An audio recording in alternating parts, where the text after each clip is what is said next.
Bonjour à vous, une petite vidéo particulière puisqu'elle est une réaction à une enquête de RTL parue ce matin à 8 h, lundi 1er mars 2021, qui me concerne, enfin qui concerne Fabien, naturopathe, qui a une chaîne YouTube de 60 000 vues, qui fait des stages de jeûne et qui parle d'actualité santé, et on entend ma voix, donc j'imagine que c'est moi. Donc cette enquête mérite des compléments. Alors j'aurais préféré que Valentin Boisset et que Clément de l'Extracteur qui parle de moi, mon contact, ça aurait été plus simple. En général, pour une enquête, eh bien, si on fait une enquête sur quelqu'un, on le contacte, ça n'a pas été le cas. Alors, a priori, on a essayé de me contacter, mais visiblement, c'était de manière anonyme. Et je n'ai pas dû donner de grain à moudre à travers ma réponse, donc je ne sais pas qui et comment on m'a contacté, mais on va découvrir ensemble. Donc, vous pourrez retrouver cette chronique d'RTL Matin en lien, je vais vous la mettre et on va la commenter ensemble pour voir qu'est-ce qui pourrait être amené comme complément de ma part pour cette enquête. Alors on va s'arrêter maintenant, écoutez bien, sur l'un des effets pervers de cette crise sanitaire. Elle aura permis à des gourous sans scrupules de recruter de nouveaux adeptes. Alors, effet pervers, gourou sans scrupules. Donc là, on est déjà sur une orientation pour une enquête, ça n'est pas très objectif. Pourquoi pas? Alors, par contre, je me vois directement affublé de gourou sans scrupules. Gourou, je sais pas trop, je sais pas si c'est le sens indien, c'est-à-dire celui qui éveille, qui initie et qui est pédagogue, pourquoi pas. Si c'est dans le sens plus, on va dire, occidental et le malvenu, sans scrupule, je sais pas, hein, avant une enquête, ça fait un peu bizarre. En tout cas, voilà, pervers, gourou, scrupule dans la même phrase. On va écouter, mais il y a un petit biais déjà quand même. Notamment ce qui ressort du dernier rapport de la MIVILUD, la mission de vigilance contre les dérives sectaires. Pseudothérapie à base de légumes avec la pandémie, l'influence de ces pratiques, sans aucune base scientifique évidemment, c'est largement étendu. 500 nouvelles sectes ont été identifiées, dont ce mouvement sur lequel vous avez enquêté, Valentin Boisset. Alors là, on a pas mal d'informations, donc MIVILUD, donc la surveillance des sectes, pseudothérapie, bon, il y a encore un biais, à base de légumes. Alors, je sais pas, j'ai 340 vidéos sur ma chaîne, il n'y en a pas une qui parle spécialement des légumes. Peut-être qu'ils font référence aux jus de légumes, parce que c'est à la mode. Alors, en effet, il y a 2 vidéos sur les jus de légumes, dont une qui s'appelle « Bienfaits, limites et risques ». Donc, dans le titre, il y a bienfaits, parce qu'il y a des bienfaits, hein, c'est on peut dire quand on prend des nutriments, mais il y a surtout limites et il y a risques. Et donc, dans cette vidéo, je recommande 25 centilitres de jus de légumes en complément d'une alimentation équilibré, ça me semble pas sectaire, et pour info, j'ai été formé majoritairement par des médecins, des kinés et des biologistes, donc quand on met que ça s'appuie, que c'est sans aucune base scientifique, évidemment, j'aurais aimé qu'on le précise, et puis pseudo-science et pseudothérapie, c'est un peu bizarre. Et pour ce qui me concerne, si vous regardez cette chaîne YouTube, c'est simple, même si vous ne connaissez pas, vous allez sur le lien de cette chaîne, dans les archives, je ne parle pas de légumes, je parle de santé pluridisciplinaire, d'actualité, de livres, d'édition. De même que je source énormément mes vidéos, je pense que chacun peut le voir, donc scientifique, pas scientifique, je ne sais pas. Alors on va continuer. Oui, tout commence sur une chaîne YouTube répertoriée sur des sites complotistes sur ces... Alors, répertorié sur des sites complotistes. Alors, est-ce que c'est ce site-là, YouTube? Parce que je suis quand même présent sur YouTube. Alors, est-ce que YouTube est un site complotiste? Je ne sais pas. En tout cas, c'est pareil, c'est encore des biais. Que je sois relayé sur X ou Y site, là, en l'occurrence, il n'y a pas de source. Donc, on ne sait pas des sites complotistes, c'est qui? C'est YouTube, c'est Dailymotion, c'est Twitter. Comme là, j'en sais rien en fait. On n'a pas de source. Et encore que, si c'était des sites complotistes, eh bien, je ne suis pas responsable d'avoir été paraphrasé ou publié par d'autres, mais ça donne encore des biais. Donc là, on en est déjà à 5-6 biais avant de rentrer sur le fond du sujet. Je dirais que c'est quand même un petit peu orienté, là, avant d'avoir même parlé du fond du sujet. Ces vidéos, il y est question de réinformation par un certain Fabien, naturopathe, qui analyse l'actualité.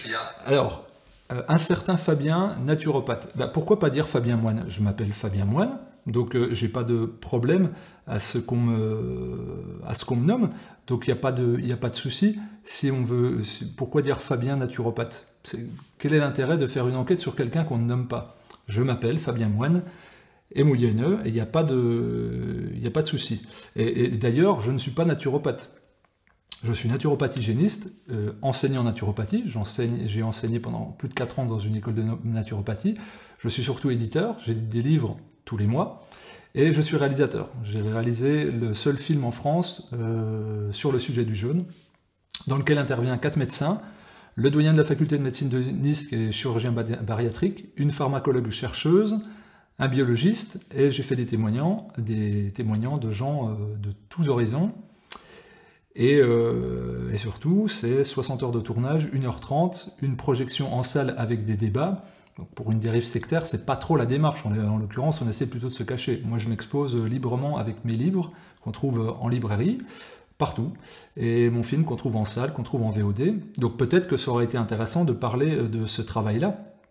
Et aussi, je ne suis pas sans base scientifique, puisque sur le jeûne, j'ai été formé par Désiré Mérien, qui est le plus grand spécialiste francophone, qui a encadré 30 000 jeûneurs sur plus de 50 ans, qui est nommé par la Miviludes pour expertiser si telle ou telle personne dans le jeûne est susceptible de pratiquer une dérive sectaire ou non. Et c'est mon formateur principal.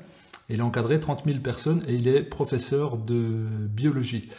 Alors pourquoi ne pas évoquer cela dans cette enquête? Parce qu'il faudrait qu'on comprenne quand même qui parle. Donc oui, je suis accompagnateur de jeûne, formateur en naturopathie, éditeur, réalisateur, formé par des biologistes, des médecins, des kinésithérapeutes et formé par le plus grand accompagnateur de jeûne en France, reconnu par l'État. Alors, on va écouter les extraits, on va voir si ça représente tout ça. Parce que là, on va me laisser parler. On ne m'a pas interviewé, on ne m'a pas demandé mon avis, mais on me donne des extraits. Beaucoup de risques au fait de porter des masques. Si vous vous renseignez sur la peste, moi ça m'a toujours surpris, les gens qui n'étaient pas touchés par la peste dans les fermes, ils avaient toujours des oignons coupés. C'était... Voilà, alors là, c'est chaud parce qu'on parle de jeûne, de jus de légumes, puis d'un coup on parle des masques, on ne sait pas ce que ça vient faire, et puis là on entend bien ma voix parle des masques, puis il y a un cut, et puis ma voix change, donc c'est une autre vidéo, puis on me fait parler des oignons et de la peste. Alors, je vous renvoie sur cette vidéo sur la peste, où je parle historiquement de la peste, donc là c'est des sources médicales, je cite les études, et l'oignon a des propriétés antiseptiques et antibactériennes, c'est connu, c'est utilisé en médecine, au même titre que le miel d'ailleurs, je renvoie, c'est utilisé en France. Vous avez des gens qui utilisent ces alicaments, c'est comme ça qu'on les appelle. C'est assez étrange, et vous avez des traités historiques qui mentionnent cela, mais là, si c'est pas pour me faire passer pour un tordu, on parle des masques, enfin du jeûne, des jus de légumes, dérives sectaires, gourous, sans scrupules, pervers, masques, oignons, peste. Au niveau mots-clés, moi je trouve que c'est pas trop une enquête. Ensuite... Théorie autour du Covid attire une communauté de 60 000 abonnés qui peuvent ensuite le suivre sur son blog privé. La naturopathie et l'hygiénisme, mais en gros c'est pour s'autonomiser sur sa santé et ses sources d'information. Donc nous prenons ici l'individu dans toute sa grandeur et sa splendeur. Il propose... Alors, moi je dis, si on est sur une dérive sectaire, de dire l'individu, on cherche à l'autonomiser et à le responsabiliser en lui donnant des sources d'information, justement c'est l'inverse. Une secte, justement, on ne partage pas, on ne donne qu'une info, puis on ne cherche pas à l'autonomiser, on cherche à mettre sous dépendance. C'est ça la définition d'une secte, c'est à l'isoler socialement, mais on y reviendra plus tard. Je comprends pas trop. C'est pas des théories non plus que je partage, ce sont des réflexions. Et justement des partages, des points de vue, comme vous partagez, vous, des théories, puisque là, il n'y a pas de fond. Et moi, je partage des réflexions sur lesquelles, généralement, je donne des sources. Donc voilà, on va ensuite enchaîner sur le fond.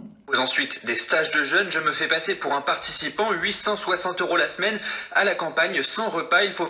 Alors, je me fais passer pour un participant. Alors, c'est-à-dire qu'on ne me contacte pas moi pour faire une enquête, c'est-à-dire qu'on se fait passer pour un participant. Alors, ce qui est drôle, c'est que si ma réponse avait été croustillante, on l'aurait mise, là on ne l'a pas mise. Donc, j'imagine que ma réponse a dû être très professionnelle. Par exemple, peut-être la personne m'a tendu un piège en me disant « j'ai un cancer, est-ce que je peux jeûner avec vous ?» Sans doute que je lui ai dit « non, allez voir votre médecin généraliste, ce n'est pas un lieu de thérapie ».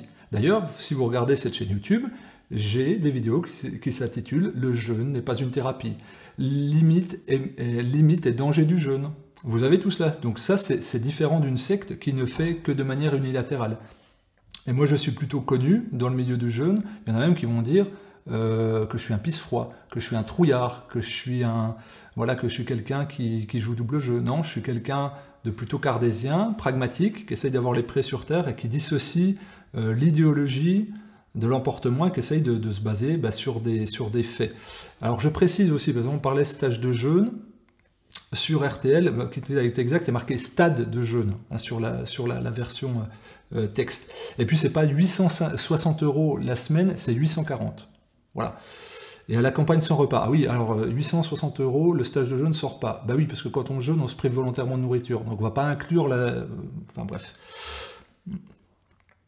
Oui, je précise aussi que je ne fais pas de publicité. Vous pourrez regarder les 840 vidéos de cette chaîne. À aucun moment il n'est mentionné mes stages. Je n'ai jamais fait promotion de quoi que ce soit sur mes vidéos. Je n'ai jamais promu mes stages, donc je n'ai aucun conflit d'intérêt avec qui que ce soit. Ça devrait être intéressant, les conflits d'intérêt, ça mériterait des reportages et des vraies enquêtes. Je n'ai même pas de conflit d'intérêt avec moi-même dans mes vidéos. Je promotionne uniquement les livres de ma maison d'édition pour laquelle je ne perçois aucun salaire. 0 €. Il faut fournir un bilan de santé, puis signer un contrat qui stipule que je m'engage dans une tendance jugée sectaire par l'État. Je dois donc le faire en responsabilité. Alors ça, là pour le coup, bon là on rigole, là je suis un petit peu en colère parce que là c'est un vrai mensonge. Sur mes contrats, je ne demande pas ça, ce n'est pas écrit. C'est-à-dire la phrase « je m'engage dans une tendance jugée sectaire par l'État, je dois donc le faire en responsabilité », ça n'existe pas sur mes contrats. Ça a été inventé, donc c'est un pur mensonge. C'est assez grave. C'est de la calomnie, hein, du mensonge. Je crois qu'on peut aller en justice pour ça. Une adepte de Fabien est là pour me rassurer au téléphone. Le matin, c'est exercice respiratoire, méditation. Après, un peu un bilan. Qu'est-ce qui se passe dans les corps? Le soir, en général, un bouillon. Il faut... Alors, une adepte de Fabien Moineau, c'est quelqu'un qui est venu en stage. Donc une stagiaire. Elle est là pour me rassurer. Pourquoi rassurer? Pourquoi on est inquiet? Normalement, quand on fait une enquête, c'est neutre. On contacte quelqu'un. Donc on ne me contacte pas moi, et on contacte quelqu'un, je ne sais pas par quel biais, je ne sais pas qui c'est. Alors ça ne ressemble pas à une secte, ce qu'elle dit. Elle dit, on fait un bilan, on demande un bilan aux gens avant de venir, on leur fait ensuite un bilan de la journée pour savoir comment ils vont, et on demande aux personnes comment elles se sentent. Bon.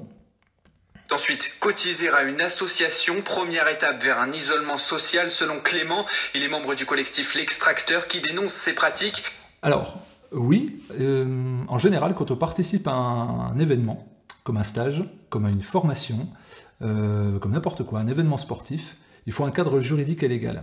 En l'occurrence, une association. Donc, pour organiser des stages, j'ai mis en place une association. L'adhésion est de 10 €, elle est valable 1 an. Voilà, et donc quand les personnes jeûnent avec moi, elles adhèrent à une association pour pouvoir jeûner dans un cadre légal. Elles envoient une responsabilité civile également, tout est fait légalement. D'ailleurs, je pense que cette personne l'a vu, puisqu'elle a essayé de me mettre visiblement en défaut, donc elle a bien dû voir qu'au niveau du cadre juridique, c'était extrêmement carré, il y a 5 pages de contrat, qui met bien que ce n'est pas un lieu de thérapie, qui met bien que n'importe qui ne peut pas jeûner, que je ne prends pas les diabétiques, les anorexiques, les problèmes pour des gens qui ont des problèmes de cholestérol, de tension cardiovasculaire, etc. Donc j'imagine que ça aurait été mentionné, puisque là, on peut être un peu honnête et objectif, c'est quand même assez à charge, mais on ne parle pas de mon contrat, on ne parle pas de ma réponse. Donc si j'avais pas été carré, je pense que ça aurait été mis et amplifié. Or, on n'en parle absolument pas. Donc moi, par exemple, mon fils fait du judo, il adhère à une association. Alors... Ensuite, il y a le fait que c'est une première étape vers un isolement social d'adhérer à une association. Alors, si on veut faire une petite blague, la première étape vers l'isolement social en ce moment, ça s'appelle le confinement. Ensuite, adhérer à une association, c'est pas du tout être un isolement social, c'est avoir un cadre juridique et légal. Si j'avais fait un stage de jeûne sans cadre légal, on m'aurait dit « Oh là là, quel dangereux malade ». Donc dans tous les cas, il y a un problème. 10 € pour une association, ça me semble pas cher. Voilà, on reçoit ma newsletter, les lettres d'infos, et puis on a un cadre légal, juridique, où on a une responsabilité civile, etc. Pour info, dans mes stages, il y a des infirmières, des médecins, des psychologues, des responsables de police, de la police nationale, des gendarmes. J'ai également, le dernier stage, j'ai eu un prêtre, donc ça ressemble pas trop au public d'une secte. J'ai beaucoup de médecins, et qui sont très heureux d'échanger, et c'est plutôt mon ouverture d'esprit qui est vantée. Je précise aussi que dans ma maison d'édition, il y a des auteurs qui sont athées, juifs, musulmans chrétien. Parce qu'il faut toujours montrer. Et puis que mon film, surtout, mon film, petite promo, hein, parce qu'on n'en parle pas, mon film, Jeune à la croisée des chemins, mais il s'appelle À la croisée des chemins justement pour que les gens se rencontrent dans leur pratique. Donc vous voyez, là vous avez un professeur de biologie, vous avez un médecin, et vous avez une médecin diététicienne. Voilà, c'est de dire, on se rencontre, on parle, et comme je le dis dans la conclusion du film, il y aura plus de réponses, il y aura plus de questions que de réponses. Donc je suis là pour faire un... Ben là pour le coup, ma démarche, c'est dans le synopsis, c'est de faire un travail journalistique. Un travail journalistique. Ensuite... Il a écumé les vidéos de ce naturopathe. En 2017, on a inventé la cure Bruce. C'est une méthode censée guérir le cancer en avalant que des jus de légumes pendant 42 jours. Ça a tué des dizaines de personnes. Tout nuancé qu'il soit, il n'en reste pas moins un défenseur de ce genre de cure qui est totalement de la charlatanerie. Selon lui. Alors, j'ai pas fait de vidéo en 2017 qui vantait la cure de Breuse, bien au contraire, je pense que si on écoute, c'est tout l'inverse, et vu qu'apparemment ils ont été dans mon espace privé, c'est ce qu'ils disent après, j'ai fait une vidéo où en effet seuls les gens qui sont abonnés l'écoutent. Eh bien je raconte quoi? Je raconte qu'une personne qui a fait la cure de Breuse est décédée, et qu'est-ce que j'ai dit? J'ai dit que cette personne aurait mieux fait de recourir à une chimiothérapie plutôt que de faire une cure de Breuse. Ça, c'est assez clair, c'est entendable. Vous pouvez là-dessus, abonnez-vous, et c'est gratuit. C'est gratuit. Et donc vous voyez des vidéos, et dedans je raconte quoi aussi, comme exemple, de quelqu'un qui faisait de la santé naturelle, qui a développé un cancer et qui s'est soigné par chimiothérapie, et j'invite quoi? J'invite les gens à avoir du discernement et de ne pas faire preuve de dogmatisme. Vous pouvez y aller, tout est tracé, toutes mes vidéos sont archivées, je n'ai jamais modifié aucune vidéo, je n'ai jamais supprimé aucune vidéo, et donc sur mon espace privé, qui est sectaire, eh bien vous verrez que je dis que pour beaucoup, j'ai 2 vidéos sur 10 qui disent que pour beaucoup de personnes, il est préférable de recourir à la chimiothérapie qu'au jeûne, qu'aux cures de jus, parce que ça demande une expertise, je renvoie vers des expertises médicales, et non pas vers des expertises qui ne soient pas médicales, et qui demandent du discernement, pas de dogmatisme, et surtout je suis du côté de la prévention et non pas de la thérapie.